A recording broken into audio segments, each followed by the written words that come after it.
Welcome to the One Life Podcast with Behka White. This is episode 105, Rat Park. Recently, in a discussion with a mental health specialist, she said that in her observations, she has found two key factors that affect mental health and well-being more than anything else. Those were connection and sleep.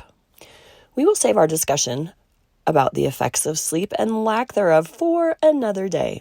As far as connection, her comment reminded me of the TED Talk by British journalist Johann Hari. He said this, quote, "The opposite of addiction is not sobriety. The opposite of addiction is connection," end quote.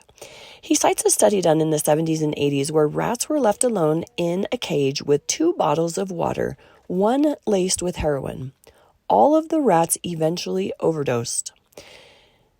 Bruce Alexander, another scientist, he was bothered by the study because the rats were all left alone in small cages. So he reworked the study by preparing Rat Park, which was a considerably larger cage that included hamster wheels, multicolored balls, plenty of tasty food, and a space for mating and raising litters. He placed 20 rats of both genders in the new Rat Park and mirrored the old experiment, having 1 bottle of water and 1 laced with heroin. In this new Rat Park environment, the heroin was ignored. The rats showed more interest in rat activities like playing, fighting, eating, and mating.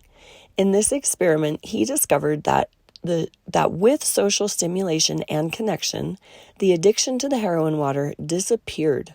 Even the rats who had previously preferred heroin water in isolation left it alone once they were introduced to Rat Park.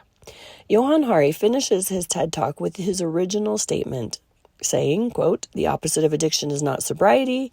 The opposite of addiction is connection," end quote. Humans are also very social creatures wired for connection. How important is human connection in mental health and well-being? How important is human connection in your mental health and well-being? I love the illustration of Rat Park. The truth is that each one of us lives in a human park that we have designed for ourselves. Look at your park. What do you love about your park? What would you like to change about your park? Does anything need updating?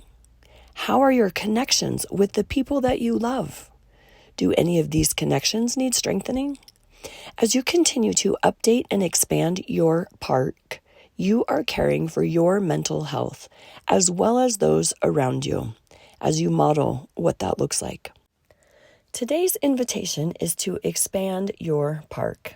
What connections, play, or adventure do you need at this time in your life? You are a creator and you get to create your park. So go create something fantastic. Until next time, keep living your best life.